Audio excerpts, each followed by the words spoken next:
जा रहे हैं तीसरा नेटवर्क। दो नेटवर्क पढ़ चुके हैं, उनमें आपने इंट्रैक्शन देखी कि कौन कौन सा डिसऑर्डर उनकी इंट्रैक्शन से होता है, पैथोलॉजी कब होती है, पैथोलॉजी अब नॉर्मेलिटी या नॉर्मेलिटी कब होती है ना, इनकी इंट्रैक्शन के दरमियान। कुछ लोग इसको सिर्फ पैथोलॉजी गिनेंगे। साइकोलॉजी में एक वर्ड बड़ा अच्छा अक्सर लोग मुझसे पूछते हैं, अकील आप लोगों के जितने भी स्केल्स हैं उस जब भी अप्लाई करो तो सिर्फ आप नेगेटिविटी की बात करते हैं ना, पॉजिटिविटी नहीं होती। एसटीपी अप्लाई कर रहे हैं, रोशा अप्लाई कर रहे हैं, टीएटी, तो आप फोकस करते हैं नेगेटिविटी में, पॉजिटिविटी पे कभी आप फोकस नहीं करते। तो इस नेटवर्क को समझने के बाद ये नेटवर्क खुद से पॉजिटिविटी भी है और नेगेटिविटी भी है। अगर इनका यूज करेंगे पॉजिटिव वे में तो ये पॉजिटिव बन जाएंगे, है ना, नेगेटिव वे में यूज करेंगे तो नेगेटिव बन जाएंगे। तो मैं यहाँ ज़्यादा फोकस कर रहा हूँ नेगेटिव वे में, सिर्फ आपको ओवरव्यू दे रहा हूँ और साथ साथ थोड़ी थोड़ी नेगेटिविटी एक्सप्लेन कर रहा हूँ कि इनसे होती है, ठीक है। तो यहाँ वो ऑब्जेक्शन जो था साइकोलॉजी में नेगेटिविटी वाला वो भी खत्म हो जाएगा। जो आज पहले हम पढ़ते हैं central executive network, third network है, इसको एक्सटर्नल माइंड कहते हैं। इससे पहले हमने पढ़ा है इंटरनल माइंड था, इंटरनल ओरिएंटेड था, कौन सा, डीएमएनए। अब किसको पढ़ रहे हैं हम लोग, एक्सटर्नल ओरिएंटेड, यानी कि इसको कहते हैं एक्सटर्नल माइंड, ठीक है, एक्सटर्नल माइंड। अब इसके अंदर ये क्या करता है ऑलरेडी मैं एक्सप्लेन कर चुका हूँ बहुत ही। जब इंसान एक्सटर्नल ओरिएंटेड हो, जब इंसान कोई टास्क कर रहा हो, है ना, वो टास्क इंटेलेक्चुअल भी हो सकता है, इमोशनल भी हो सकता है, फिजिकल भी हो सकता है, साइकोलॉजिकल भी हो सकता है ना, टास्क कर रहा हो कोई भी जिसमें इन्वॉल्वमेंट हो उसके टास्क के अंदर, डेफिनेटली दूसरे वर्ड्स के साथ, बाहर के लोगों के साथ अटैच हो, ठीक है, दुनिया के साथ अटैच हो, एक्सटर्नल ओरिएंटेड है ना, आपका माइंड दूसरे लोगों के साथ अटैच हो। तभी अटैच होगा जब आप कोई काम कर रहे होंगे, कोई टास्क कर रहे होंगे। जिस तरह मैं आपको पढ़ा रहा हूँ, मैं एक टास्क कर रहा हूँ ना, इस टास्क में किसके साथ लिंक हूँ, आप लोगों को डिलीवर कर रहा हूँ, ऐसा ही है ना। ये क्या हो गया, एक्सटर्नल ओरिएंटेड है ना, मेरा माइंड जो है एक्सटर्नली लोगों को बता रहा है। तो इसके अंदर हम एक्सटर्नल ओरिएंटेड होते हैं, सेल्फ रिफरेंशियल नहीं होते, ठीक है, दुनिया के साथ कनेक्ट होते हैं इसमें। और यहाँ क्या होता है, इसको पढ़ते हैं एग्जीक्यूटिव नेटवर्क क्या है। यहाँ सारी की सारी आप ये समझे इंटेलेक्चुअल टास्क यहीं से होते हैं।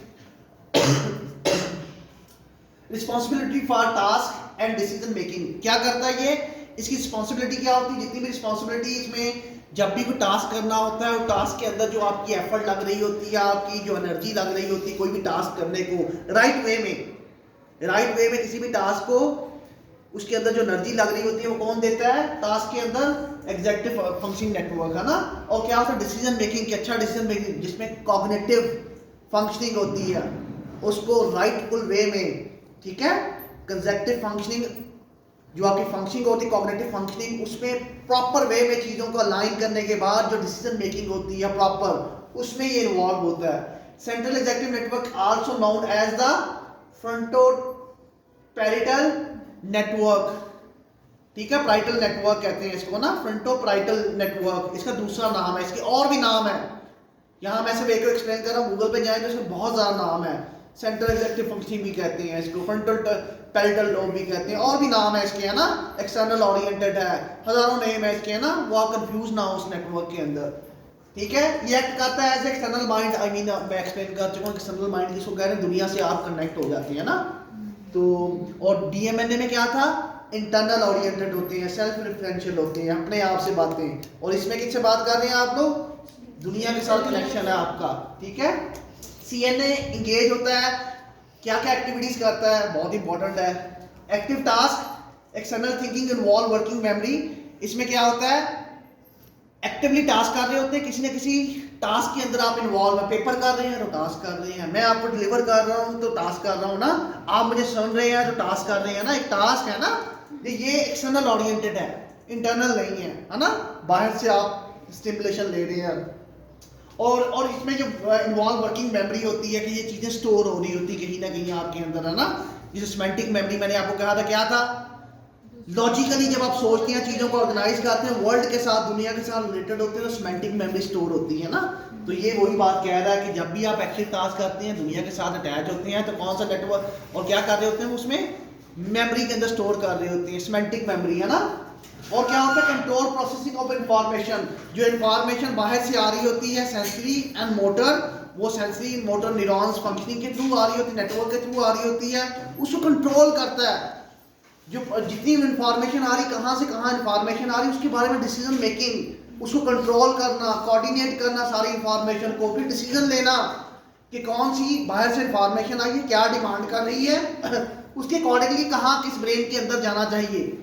अगर सेंसरी इंफॉर्मेशन आई है, सेंस का मतलब है सेंस करके ब्रेन को देती, ब्रेन आगे से डिसाइड करता है कि ये इंफॉर्मेशन किस सेंस में जाएगी। 5 सेंसेस हैं, ये डिसाइड करता है। ये डिसाइड करने के बाद वहां से हुक्म लेता है, आगे मोटर न्यूरॉन्स को मैसेज भेजता है। डिसीजन मेकिंग में सारा का सारा ये इन्वॉल्व है ना। इसका मतलब सबसे इंपॉर्टेंट ये है, यहाँ अकल है, इंटेलेक्चुअल लेवल है ना। तो यहाँ सारे डिसीजन जो इंटेलेक्चुअल डिसीजन है वो यहाँ से लिए जाएंगे। और क्या कर रहा है, integration of the information from the other brain networks. ये सिर्फ अकेला काम नहीं करता, अकल तो है ये समझ लें, बट अकल तब यूज होगी जब इधर उधर से इंफॉर्मेशन मिलेगी आपको, है ना। बाहर से इंफॉर्मेशन आ रही सेंस की, वो आपने सेंस की तो महीना कहाँ है, अगले ब्रेन के एरिया में, ब्रेन के एरिया से वहां से प्रोसेस होगी, फिर अगले में जाएगी। ये डिफरेंट नेटवर्क के साथ मिलकर काम करता है, अकेले की इंपॉर्टेंस नहीं है, याद रखिएगा। Rule based problem solving and decision making, इसका मेन काम क्या है, कोई भी दिमाग के अंदर टास्क आता है, आप टास्क कर रहे हैं, पेपर हो रहा है, एग्जाम हो रहा है, उसमें प्रॉब्लम सॉल्विंग चाहिए, उसमें डिसीजन मेकिंग चाहिए, इनपुट चाहिए, आप लोगों की एनर्जी चाहिए। कोई भी प्रॉब्लम सॉल्विंग, कोई भी कॉम्प्लेक्स टास्क, कोई भी जिसमें डिसीजन हो, वो कौन करता है, ये करता है, याद रखिएगा। और consider of the multiple independent stimulation and independent factors, ये बहुत ही कॉम्प्लेक्स इंफॉर्मेशन समटाइम आपके ब्रेन में आ जाती है ना। एक टाइम पे 6 टास्क कर रहे होते हैं, 7 टास्क कर रहे होते हैं, उनको सिंक्रोनाइज करना, उनको कॉम्प्लेक्स से इजी बनाना, चीज़ों को इंटीग्रेट करना, चीज़ों को समझना, अंडरस्टैंड करना, फिर डिसीजन लेना एक टाइम के ऊपर ही, है ना। उन सब टास्क को ये करता है, चाहे वो अकेला सिंपल काम हो, कॉम्प्लेक्स हो, बहुत ही कॉम्प्लेक्स हो, है ना। ये सारी डिसीजन मेकिंग कौन करता है, ये। क्लियर। आगे है रिफोर्स विजुअली लर्न बिहेवियर। इससे पहले है organise behaviour based on the internal drives, subjective preferences and choice. ये सारे के सारे जो आपके अंदर से इंफॉर्मेशन आ रही होती है, इंडोजीनियस एक्सोजीनियस इंफॉर्मेशन, उनको लेता है, उनके बारे में जो डिसीजन होता है, उनको कैसे इंटीग्रेट करना है, कहाँ भेजना है, कहाँ से कौन सा रिस्पॉन्स देना, वो सारा कौन करता है, ये है। समझ लें कि ये एक कंप्यूटर है जो सारी इंफॉर्मेशन को कंट्रोल कर रहा है, पूरे ब्रेन को कंट्रोल कर रहा है। सबसे इंपॉर्टेंट नेटवर्क है, एग्जीक्यूटिव फंक्शनिंग नेटवर्क, एग्जीक्यूट कर रहा है, सारी प्लानिंग ये करेगा कि ब्रेन कैसे काम करेगा ना। पूरी की पूरी एग्जीक्यूशन इसके पास है, पूरा का पूरी कमांड इसके पास है। इसको बेसिकली कमांड सिस्टम भी कहते हैं। ये पूरे ब्रेन का कंट्रोलर है ना। तो इसके बगैर ये सारी इंटेलेक्चुअल टास्क ये करेगा। और ये आगे रेनफोर्स विजुअली लर्न बिहेवियर की रेनफोर्स करेगा। बाहर से जब विजुअली आपका नेटवर्क आएगा, विजुअल नेटवर्क आप लोगों ने पढ़ा है, वो क्या करता है, बाहर से इंफॉर्मेशन को, अब बाहर इंफॉर्मेशन इतनी कॉम्प्लेक्स है, इतनी कॉम्प्लेक्स है कि वो पहले ब्रेन जो है ना, विजुअली सिस्टम होता है, उसको शॉट डाउन करता है, इजी बनाता है। उसको इजी बनाने में कौन हेल्प करता है, एग्जीक्यूटिव फंक्शनिंग, है ना। चीज़ों को रेनफोर्स करता है, इन चीज़ों को, विजुअल एरिया को, कि देखो क्या देखना, दूर देखना, करीब देखना है, कहाँ देखना है, कौन सा एग्जीक्यूटिव फंक्शन। इतने स्टिमुलेशन है दुनिया के अंदर, आपको क्या चाहिए, आपने क्या प्लानिंग करनी है ना। तो इसका मतलब है ये उनके पीछे सारा सा प्लानर है, हर चीज के पीछे, हर नेटवर्क के साथ ये लिंक करके कहीं ना कहीं हेल्प कर रहा है। ये इसका एक्सटर्नल ओरिएंटेड है। उसके बाद क्या है, the with the ability to, ये क्या designated action as the one of dominant control network in the central play in the critical role in the brain. सबसे डोमिनेंट जो नेटवर्क है वो कौन सा है, एग्जीक्यूटिव फंक्शनिंग, क्योंकि अकल सारी यहाँ से होगी, लॉजिक सारी यहाँ से होगी, प्रॉब्लम सॉल्विंग यहाँ से होगी, हर नेटवर्क यहाँ से कंट्रोल होगा, इसके साथ इंटरेक्ट करके चलेगा। अकल यहाँ है, ये समझ लें, है ना। कॉर्टेक्स यहाँ है, सारी की सारी। इसमें लोकेशन क्या है, नेक्स्ट लोकेशन डेफिनेटली आपको पता है, कॉर्टेक्स की लेयर जो होती है, कॉर्टिकल एरिया जो ब्रेन का इनके मेनिंजस लेयर्स के नीचे है, ठीक है। कॉर्टिकल एरियाज में से मोटर और सेंसरी एरिया है। तो इसकी sense it's initially discovered in the interior frontal lobe, frontal lobe के अंदर है। और कहाँ है, the central executive network has been found to be the functionally connected to the region in the interior cingulate cortex, inferior parietal lobe and the posterior most portion of the middle and inferior temporal gyrus। यानी ये frontal areas है, front के ऊपर जो areas हैं इनके अंदर गायरीज बनी हुई है ना, फ्रंट वाले एरियाज, ये फ्रंटल लोब के अंदर है ना। यही वो कौन सा सिस्टम था, sensory and motor. Sensory and motor किस लोब में था, फ्रंटल एंड पैरिटल लोब में था। ये उनके ऊपर फ्रंट पे है बिल्कुल, ये एरिया जो उनके साथ कनेक्टेड है। अब ये इसकी लोकेशन थी, ये आप देख सकते हैं इसकी लोकेशंस। ये किसका है? फ्रंट, ऊपर से एरियल व्यू है ना। और ये क्या है? सैजिटल, राइट एंड लेफ्ट के अंदर दोनों तरफ है ये, ब्रेन के फ्रंट ऊपर वाले हिस्से में। और ये क्या है? कोरोनल फ्रंट से है। ये देखिए पूरे के पूरे एरिया जिसमें इन्वॉल्व है ना। ये मैंने इसलिए सैजिटल बनाया, कुछ लोग कंफ्यूज हो जाते हैं इन चीजों के अंदर। Yes, next. अब इसका फंक्शन क्या है और पैथोलॉजी में इसका क्या फंक्शन है? डेफिनेटली हम यहाँ फंक्शन को पैथोलॉजी में पढ़ रहे हैं, तो मैं इसको बहुत डिटेल में यहाँ पढ़ा रहा हूँ। पहला फंक्शन है शिज़ोफ्रेनिया एंड पीटीएसडी।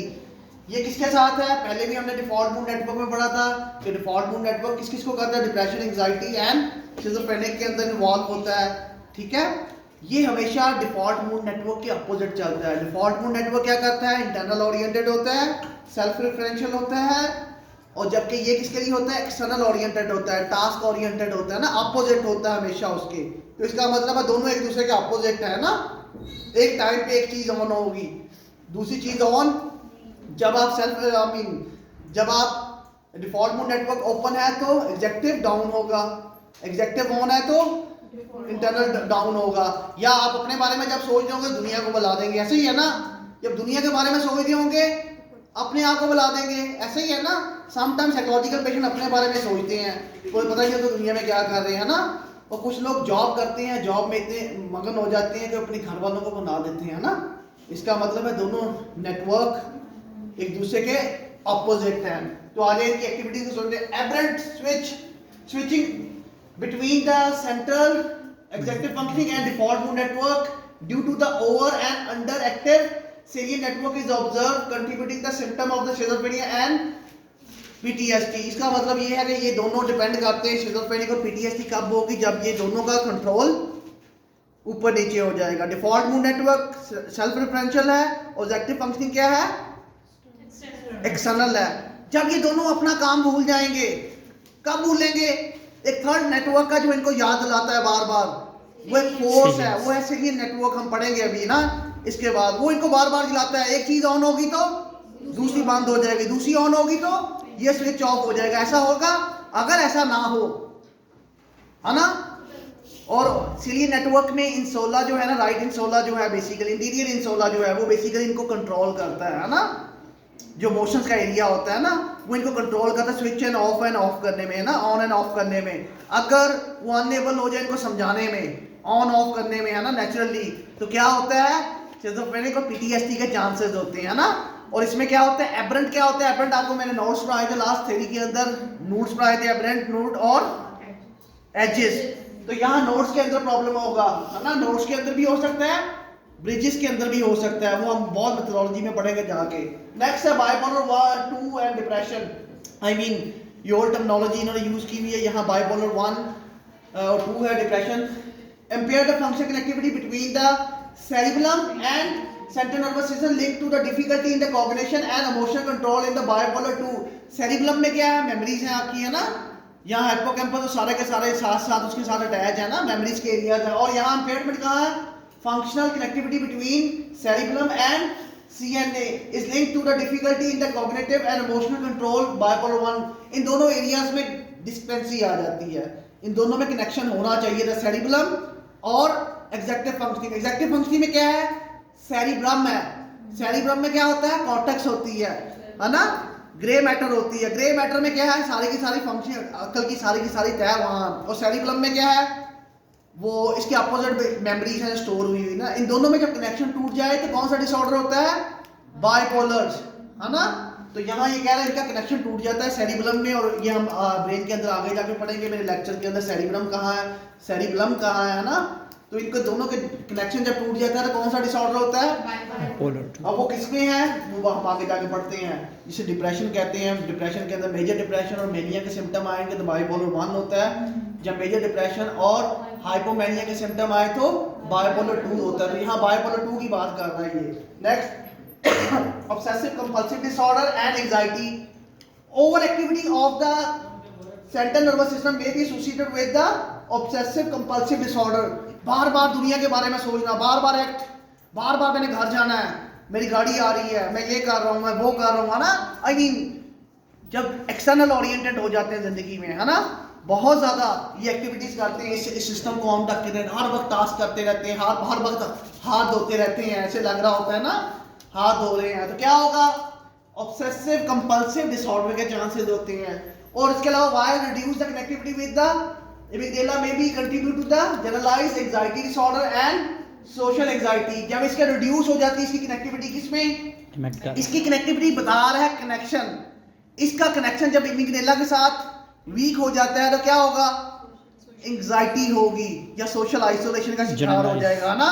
एमिगडाला किसका एरिया है, सेलियस नेटवर्क का है, इसका मतलब सेलियस नेटवर्क और क्या होगा, एग्जेक्टिव नेटवर्क के अंदर एमिगडाला की एक्टिविटी के साथ इनका कनेक्शन खत्म हो जाता है। एमिगडाला किसका है, इमोशंस का एरिया है, और इमोशंस के साथ जब अकल की क्या आप बराबरी नहीं कर पाते, है ना, इमोशंस कुछ और कह रहे हैं, अकल कुछ और कह रही है ना, तो ऐसा अगर हो जाए तो क्या होगा, एंजाइटी होगी। फ्यूचर के बारे में आपको पता है कि आप पढ़ने आए हैं, मे भी अच्छी जॉब मिलेगी, मगर अंदर दिल में कुछ है कि पता नहीं जॉब मिलेगी कि नहीं मिलेगी, क्योंकि पाकिस्तान के हालात ऐसे हैं ना, एक अनसर्टेनिटी है, एप्रीहेंशन अबाउट द फ्यूचर कि क्या जॉब मिलेगी कि नहीं मिलेगी पढ़ने के बाद, है ना। अकल कह रही है मिलेगी, पढ़ोगे तो मिलेगी, है ना। इमोशंस कह रहे हैं नहीं, लोगों को नहीं मिली, ये नहीं हो रहा, मेरा पता नहीं क्या होगा, है ना, मेरा पता नहीं क्या होगा फ्यूचर के बारे में, लोगों को जॉब नहीं मिलेगी तो मुझे जॉब नहीं मिलेगी तो क्या होगा, है ना, ये नहीं होगा, वो नहीं होगा, है ना।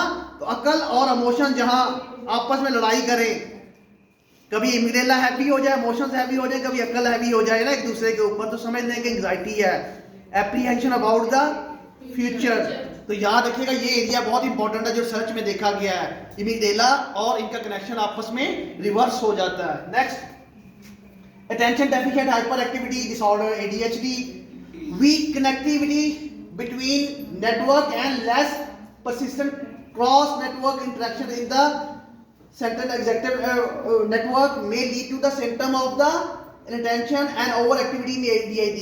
जब इस कनेक्शन की इस नेटवर्क की कनेक्टिविटी पूरे ब्रेन के दूसरे नेटवर्क के साथ बहुत वीक हो जाए, ये अकल है ना, अटेंशन है, फोकस करता है, दूसरे नेटवर्क का अपना अपना काम है, जब उनके साथ इनकी इंटीग्रेशन जो है कम हो जाए, ना ये पूछे दूसरे नेटवर्क से क्या करना है, ना इसे अटेंशन वाले से पूछे, ना इमोशंस वाले से पूछे, क्या होगा फिर, सब नेटवर्क के साथ कनेक्टिविटी, तो क्या हो गया, उस वक्त अटेंशन का प्रॉब्लम होगा, आपको ओवर इम्पल्सिविटी का प्रॉब्लम होगा ना, एडीएचडी के चांसेस हैं। याद रखिएगा जब आपका सेलियन नेटवर्क और एग्जेक्टिव फंक्शनिंग में क्लैश आता है तो एंजाइटी होती है या पीटीएसडी होती है। अगर एमिगडाला सेलियन नेटवर्क में एमिगडाला के साथ कनेक्शन वीक हो जाए एग्जेक्टिव फंक्शन का, तो क्या होता है, एंजाइटी।